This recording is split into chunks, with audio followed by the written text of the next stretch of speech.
여러분, 옥에 갇혀 있는 사람이 자유함을 얻어가지고 옥에서 나오면 얼마나 행복하고 이루 말할 수 없겠죠. 그 행복은 일생 가운데 아마 최고의 행복인 걸로 아마 느낄 겁니다.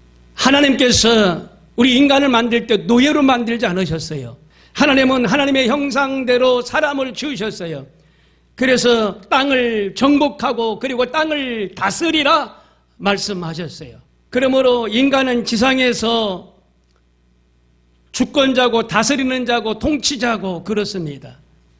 인간은 하나님께 복종하고 섬기며 살아가면 하나님이 하나님의 뜻대로 축복하신다라는 겁니다.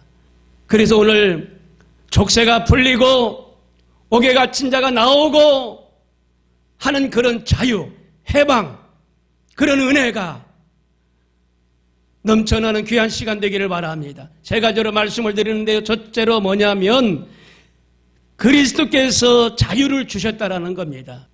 바울 사도가 고린도 교회를 가서 자기는 사도라고 강조합니다.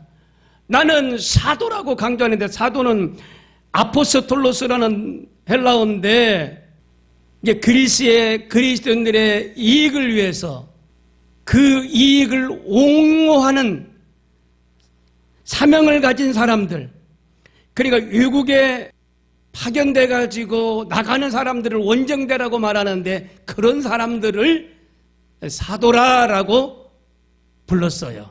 그래서 고린도 교회에 가서 자기는 사도라는 겁니다. 그런데 거짓 교사들이 있었어요. 하나님의 말씀을 잘못 전하는 거짓 교사들이 있는데, 혹시 그 고린도 교인들이 나도 그렇게 볼까봐 나는 사도다, 하나님의 말씀을 전하는 사도다라고 강조하는 것을 볼 수가 있어요. 거짓 교사들이 복음을 전하는데 잘못 전합니다. 혹시 바울도 그런 사람이 아닌가? 바울은 당신을 말하기를 나는 사도다, 하나님의 말씀을 전하는 자인데 그릇되지 않게 나는 전하는 자다, 하나님의 그 말씀은 거짓이 없다, 그러면서 강조합니다.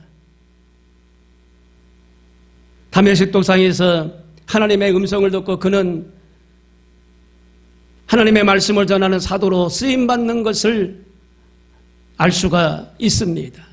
그런 만남의 계기가 돼야 쓰임받아요.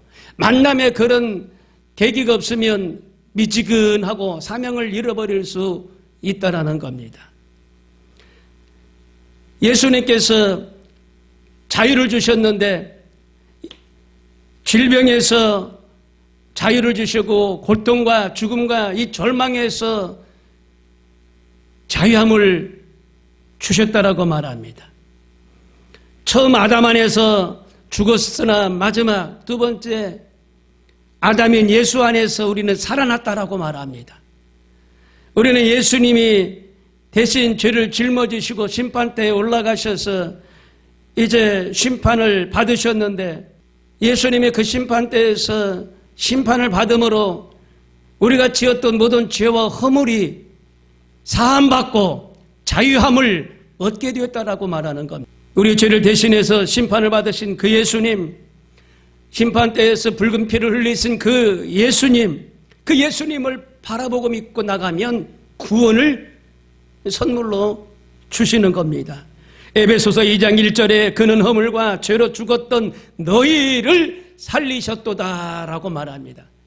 죄 없는 분으로서 우리의 죄를 대신하여 죽으신 그 예수님이 우리를 살리셨다라고 말합니다. 죽을 수밖에 없는 그런 가난에서 우리를 살려주셨고, 질병으로 죽을 수밖에 없는 우리를 살려주셨고, 절망에서 죽을 수밖에 없는 우리를 살려주셨고, 죽음에서 죽을 수밖에 없는 그 상황에서 우리를 살려주신 이가 예수님이라는 겁니다. 그러니까 하나님을 떠난 그 자체는 죽음이라는 거고 고통이라는 거고 절망이라는 겁니다. 예수 그리스도를 믿는 교회를 보는 천국 가는 그날까지 떠나지 않는 삶을 사시기를 바랍니다. 그래서 허물이라는 것은 파라포토마라고 말하는데 넘어지는 걸 말합니다. 정로에서 떨어졌다라는 걸 말합니다.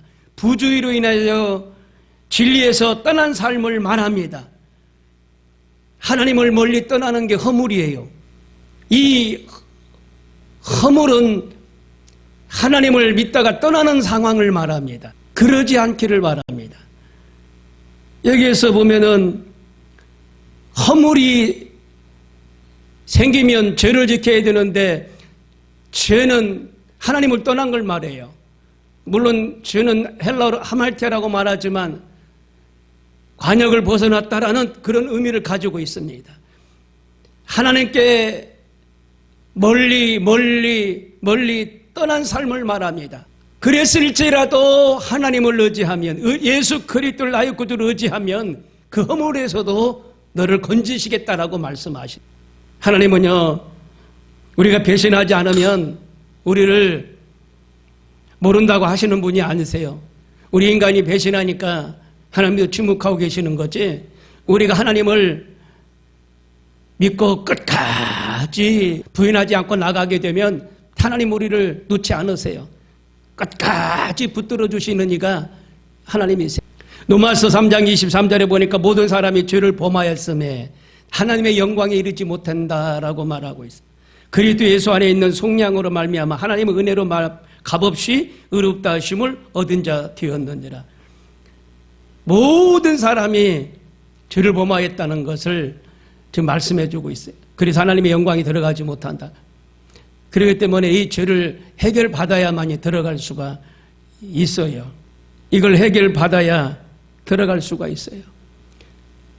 여러분, 지금 나라가 죄를 짓는 그런 사람들이 막 눈에 띄잖아요. 아, 저 사람도 괜찮은 사람인 줄 알았더니 저 사람이 죄를 짓고 있어. 아, 이 사람도 지금 나라의 녹을 먹고 군인으로 사명할 충성이 있는 사람인 줄로 알았는데, 아, 이 사람이 지금 죄를 짓고 있는 게 보여요. 아, 이 사람이 공무원이었었는데, 아, 이 사람이 죄를 짓고 있는 게 눈에 보여요. 눈에 보여. 나중에 후에 어떻게 이 일을 감당하려고 그러는지 우리가 알게 모르게 하나님 배이와 같이 죄를 짓고 있어요. 죄를. 3년 전에 유튜브를 통해서 찬양을 하는 것을 올려놨는데 그걸 어저께 좀 봤어요. 그런데 여기서 집사람이 열심히 찬양하는데 눈물을 흘리고 찬양을 하는 거예요. 그런데 그런 생각이 들어가요. 3년 전인데 지금에 비하면은 젊다라는 생각이 들어가요. 이게 젊었을 때다. 근데 눈물을 흘리는데 주여, 나도 눈가에 눈물이 맺히는 거예요. 예수님이 지금 나의 죄를 씻겨 주셨네. 나의 허물과 모든 죄를 씻겨 주셨네. 막 찬양할 때 예수님이 나의 죄를 씻어주셨구나라는 생각을 하니까 막 눈물이 나는 거예요. 눈물이. 여러분, 우리 예수 그리스도가 우리의 죄를 씻어주신 줄로 믿으시길 바랍니다. 마태복음 8장 17절에 이는 선지자 이사야를 통하여 하신 말씀에 우리의 연약한 것을 친히 담당하시고 병도 짊어지셨도다라고 말합니다. 우리는 연약한 존재입니다. 예수님이 십자가에 못 박히기 전에 로마 군병들한테 39대의 매를 맞았잖아요. 그때 40대를 맞으면 사람이 죽는데요. 그러니까 혹시 셈을 잘못해가지고 40대를 때릴 것 같아서 한 대를 빼고 39대를 때렸다라는 겁니다. 그 매를 39대를 맞았어요. 그러니까 그 채찍이 얼마나 무서웠겠습니까? 여기에 선교하고 있는 선교사 전도사님이 가끔씩 한번 오는데요. 그 선교사님이 그런 얘기를 하는 걸 우리를 들어봤잖아요. 그 나라에서 죄를 지으면 감옥으로 보내는데 감옥에서 진술을 틀리게 말한다든가 거부하면 매질을 한다는 거예요. 근데 그 매질을 한다는 게 백성들이 다 알게 된 겁니다. 공포감이 생긴 거예요. 그 감옥에 끌려가지 아니해야 된다. 그 감옥에 끌려가면 나는 매질을 당한다. 이걸 아는 거예요. 그리고 그 매질이 얼마나 고통스러운지 그 매를 몇 번 맞으면 불구자가 된다. 이걸 아는 거예요. 그 얘기를 올 때마다 한 번씩 하잖아요. 그렇기 때문에 사람들이 무서워서 죄를 안 지은대요. 아니, 한 대 맞으면 그냥 매 맞는 게 아니라 그냥 몸에 상처가 생긴다는 거예요. 이 상처 약을 바르지 않기 때문에 그 감옥에서 그냥 염증이 생기고 곪아가지고 더 세균이 번져가지고 몸을 망가뜨린다는 거예요. 그리고 나을만 하면 또 부른다고 그래요. 상처가 나을만 하면 또 불러가지고 또 자백하라고 또 말한다는 거예요. 본인들이 얻고자 원하는 그 답을 얻지 못하면 또 매질한다는 거예요. 그러면 다쳤던 데가 또 상처가 나고 아물었던 그 상처가 다시 또 상처가 나고 그것이 반복이 된다는 거예요. 그래서 멀쩡하게 나올 수가 없다라는 거예요. 그게 지금 공포로 백성들한테 소문나가지고 죄를 안 진다는 거예요. 예수님께서도 그와 같은 매질을 당하셨어요. 죄 없는 분으로서 우리의 허물과 죄를 다 짊어지시고 매질을 당하신 거예요. 그래서 우리의 죄가 사함받고 예수님이 우리의 죄를 대속해 주셔서 우리는 은혜로 살고 있음을 알아야 됩니다. 예수님께서도 사도행전 10장 38절에 하나님이 나사렛 예수에게 성령과 능력을 기름 붓듯 하셨음에 그가 두루다니시며 선한 일을 행하시고 마귀에게 눌린 모든 사람을 고치셨으니 이는 하나님이 함께 하셨음이니라 라고 말씀하셨어요. 성령과 능력을 기름 붓듯 부어주셨다는 겁니다. 누가? 하나님이 예수님에게 성령과 능력을 기름 붓듯 부어주셨다는 겁니다. 그래서 예수님을 우리가 믿고 의지하고 나가면 예수님에게 부어진 성령과 기름을 우리에게 덧입혀 주시고 부어주시는 거예요. 그래서 우리가 두루다니며 선한 일을 하게 하시고 마귀에게 눌린 자를 자유케 하는 그런 은혜를 우리가 있게 되는 거예요. 지금 모임을 가다 보면 목사님이 꼭 그런 말을 하는 걸 전 한 번씩 들어요. 그 목사님이 여기 오셔서 전도했던 분인데 가끔씩 그냥 낮에 한번 말 없이 애구 없이 오셔가지고 전도해 주셨던 분이 계시는데 앰프를 그때 당시는 틀고 나갔어요. 피켓을 손에 들고 어깨띠를 하고 중앙역쯤에서 같이 전도를 하는데 술 드신 분이 계셔. 낮술 드신 분이. 시끄럽다고 앰프를 발로 팍 차버리니까 앰프가 저리 굴러버렸어요. 그 나중에 보니까 앰프가 깨졌어. 그 사람은 시끄럽다고 왜 시끄럽게 하냐고 덤비는 거예요. 밀치고 덤비는 거예요. 근데 하나님이 어떻게 하셨는지 그 사람이 쿵 하고 바닥에 떨어졌어요. 그것을 봤어요. 근데 이분은 그때 하나님이 하셨다는 거예요. 하나님이 하셨다는 거예요. 그 힘세 보이는 그 사람이, 그 술꾼이 어떻게 쿵 하고 떨어지냐 이거예요. 그러면서 꼼짝 안 했다는 거예요. 꼼짝 안 했다는 거예요. 그걸 하나님이 하셨다라고 그는 생각하고 계시는 거예요. 그러면서 가끔씩 보면은 그 얘기를 하세요. 그때 중앙역에서 그 술꾼하고 붙었을 때 하나님이 하시는 걸 나는 봤다. 목사님 하나님이 하시는 걸 나는 봤어. 그 얘기를 하시는 거예요. 하나님께서 우리에게 성령과 능력을 기름 붓듯 하셨다라고 말씀하셔요. 원수마귀와 싸워 승려는 힘을 우리에게 주신 줄로 압니다. 원수마귀는 거짓의 영입니다. 원수마귀는 우리를 해하고 우리를 도둑질하고 나쁘게 만듭니다. 이 원수마귀의 꼬임에 넘어가면 안 돼요. 갈라디아 교인들이 이 원수마귀에 넘어갔었어요. 비진리에 넘어갔어요. 그래서 거짓 교사들이 많이 있었다라고 말합니다. 바울 사도가 다메섹 도상에서 하나님 만나고 그곳에 간 거예요. 그러면서 하나님의 말씀을 온전히 전파하는 것을 볼 수가 있어요. 마귀는요, 사람을 귀찮게 하고요, 사람을 공격하게 합니다. 마음을 불안하게 하고요, 마음에 염려를 갖다 주는 게 마귀예요. 불안을 갖다 주고 근심을 하게 만들고 미움을 갖다 주는 게 마귀입니다.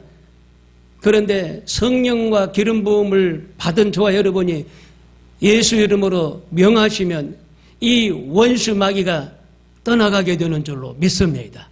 베드로전서 2장 24절에도 예수님이 채찍에 맞음으로 너희가 나음을 입었다고 그랬어요. 병든 사람이 많아요. 그런데 용기를 잃지 말아야 돼요. 힘을 내셔야 돼요. 갈라디아서 3장 13절에 그리스도께서 우리를 위하여 저주를 받은 바 되사, 우리가 받을 저주를 예수님께서 받으셨다는 겁니다. 그리고 그 저주를, 우리의 그 저주를 속량하셨다는 거예요. 여러분, 우리 예수님 아니면 우리가 살 길이 없어요.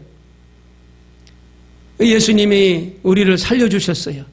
저주를 다 청산해 주시고 아브라함의 축복으로 우리를 허락하셨어요.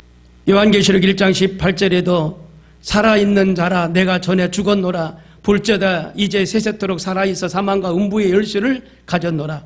이제는 죽은 자가 아니라 살은 자, 이전에는 죽었지만 이제는 세세토록 살아있는 자, 음부의 열쇠를 쥐고 있는 자가 그분이라는 사실을 기억하시고 예수님을 잘 믿으셔야 돼요. 예수님을 믿어야 돼요. 그래서 우리는 끝까지 믿음에 서셔야 돼요. 믿음으로. 믿음의 분량대로 하나님이 함께 하신다고 말씀하셨어요. 그래서 아무것도 염려하지 말고 다만 모든 일에 기도와 간구로 너희 구할 것을 감사함으로 하나님께 아뢰라. 그리하면 모든 지각에 뛰어난 하나님의 평강이 그리스도 예수 안에서 너희 마음과 생각을 지키시리라 말씀하셨어요. 하나님 앞에 드려지는 그 기도, 선포되는 그 말씀, 그것은 하나님이 들으시고 하나님이 우리의 마음과 생각을 지키셔서 우리의 구하는 것을 응답하시겠다라고 말씀하시는 겁니다. 그래서 다시는 종의 멍에를 매지 않게 하신다는 거예요. 질병의 종의 멍에, 원망과 사망의 그 종의 멍에를 매지 않게 하시고 절망의 그 종의 멍에를 매지 않게 하시겠다라고 말씀하셨어요. 우리의 허물의 멍에를 매지 않겠다라고 말씀하셨어요. 종의 멍에에서 우리는 멍에가 이제 벗겨진 거예요.